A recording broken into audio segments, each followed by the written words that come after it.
செல்லக் குழந்தைகளா, எல்லோரும் நல்லா இருக்கீங்களா?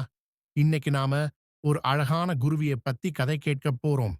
இந்த குருவி ரொம்ப ரொம்ப நல்ல குருவி. அதுக்கு எப்பவும் மத்தவங்களுக்கு உதவி செய்யணும்னு ஒரு நல்ல மனசு இருக்கும். வாங்க, அந்த குருவியோட கதைய பார்க்கலாமா? இதோ பாருங்க, இதுதான் அந்த குட்டி குருவி. பார்க்கவே எவ்வளவு அழகா இருக்கு, இல்லையா? இது இந்த பச்சை பசேல்னு இருக்கிற காட்டுல ரொம்ப சந்தோஷமா பறந்துகிட்டு இருக்கும். எங்க போனாலும் யாராவது கஷ்டத்துல இருந்தா உடனே ஓடி போய் உதவி பண்ணும். ஒரு நாள் மழை ரொம்ப அதிகமா பெஞ்சது. காட்டோட ஓரத்தில் இருந்த ஒரு சின்ன ஆறு பொங்கி வந்துச்சு. அந்த ஆத்துல ஒரு எறும்பு அடிச்சிட்டு போய்கிட்டு இருந்துச்சு. ஐயோ, என்னை யாராவது காப்பாத்துங்களேன்னு அந்த எறும்பு கத்துற சத்தம் நம்ம குட்டி குருவிக்கு கேட்டுச்சு. உடனே நம்ம நல்ல குருவி என்ன பண்ணுச்சு தெரியுமா? பக்கத்துல இருந்த ஒரு பெரிய இலைய தன்னோட சின்னஞ்சிறு மூக்குல கொத்தி எடுத்துக்கிட்டு வேகமா அந்த எறும்பு கிட்ட போச்சு. போய் அந்த இலைய தண்ணியில போட்டுச்சு. அந்த எறும்பு உடனே அந்த இலையில ஏறிக்கிச்சு. குருவி அந்த இலைய மெதுவா தள்ளி தள்ளி கரைக்கு கொண்டு வந்து சேர்த்துடுச்சு. பாவம், அந்த எறும்பு மழை தண்ணியில ரொம்ப பயந்து போயிருந்துச்சு. கரைக்கு வந்ததும் நம்ம குருவிக்கு ரொம்ப ரொம்ப நன்றி சொன்னுச்சு.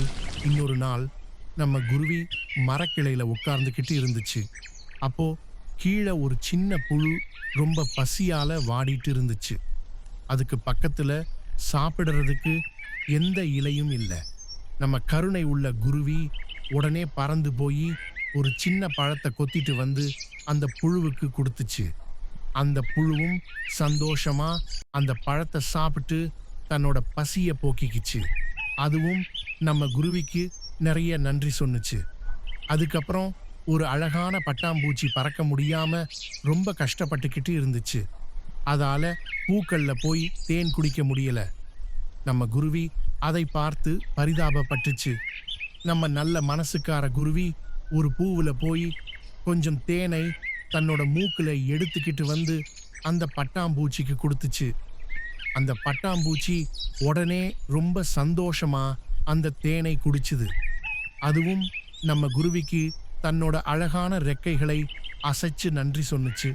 இப்படி நம்ம குட்டி குருவி எப்பவும் மற்றவங்களுக்கு உதவி செஞ்சுக்கிட்டே இருந்துச்சு. அதனால காட்டுல இருக்கிற எல்லா சின்னஞ்சிறு உயிரினங்களுக்கும் நம்ம குருவியை ரொம்ப ரொம்ப பிடிக்கும். அதுவும் எல்லாரோடையும் சந்தோஷமா பறந்து விளையாடிட்டு இருக்கும். குழந்தைகளா, இந்த கதையில இருந்து நாம என்ன தெரிஞ்சுக்கிட்டோம்? மற்றவங்களுக்கு நம்மளால முடிஞ்ச உதவியை எப்பவும் செய்யணும். உதவி செய்யறது ரொம்ப நல்ல விஷயம். நீங்களும் நம்ம குட்டி குருவி மாதிரி மற்றவங்களுக்கு உதவி செஞ்சு சந்தோஷமா இருங்க. பாய் பாய். நன்றி.